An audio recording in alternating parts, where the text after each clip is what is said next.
Ashamu Baba Askofu Mkuu, nimeinuliwa kwa mshtuko, kwa hiyo nashindwa kujipanga. Naomba tu niseme neno moja la shukrani kwa Baba Mwadhama. Mimi nilitumwa na wakubwa wangu wa shirika la Holy Ghost kuja Bagamoyo nikiwa na umri wa miaka 4 kwenye upadri.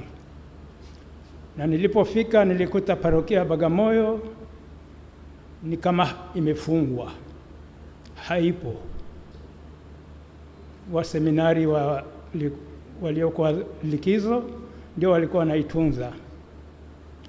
Sikuwa na parokia jirani ya kuomba msaada, sikujua mipaka ya parokia iko wapi, mali ya parokia ni ipi, sikuwa na mtu wa kunikaribisha.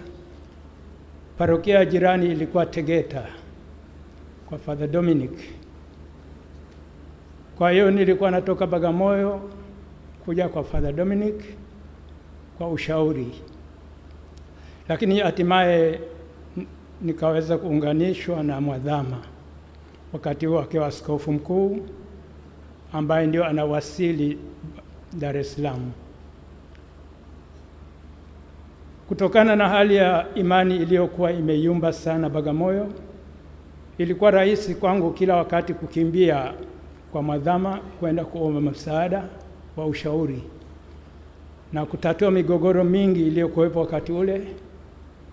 Na hatimaye kilichofuata kwa kifupi ni Bagamoyo iliweza kuinuka na ikainuka haraka, na matokeo yake leo Bagamoyo imekuwa pia ni jimbo la Bagamoyo.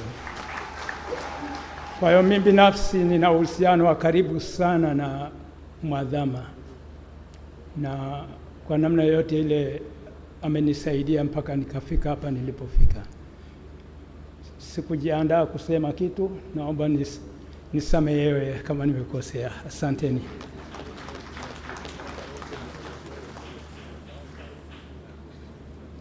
Huyo amejifunza pia unyenyekevu wa Mwadhama. Nadhani hamjawahi kusikia Mwadhama akijiita dokta. Sisi wengine huwa tunajivuna. Na huyu amefanya mambo makubwa, zile mnasikia Mariani Secondary School na nini, ni kupitia kwa Baba Mwadhama alifanya yote na haja yasema. Kwa kweli wamefanya mambo makubwa. Tunamshukuru Baba Mwadhama, atakuwa mwombezi mahali ambapo dini ilianzia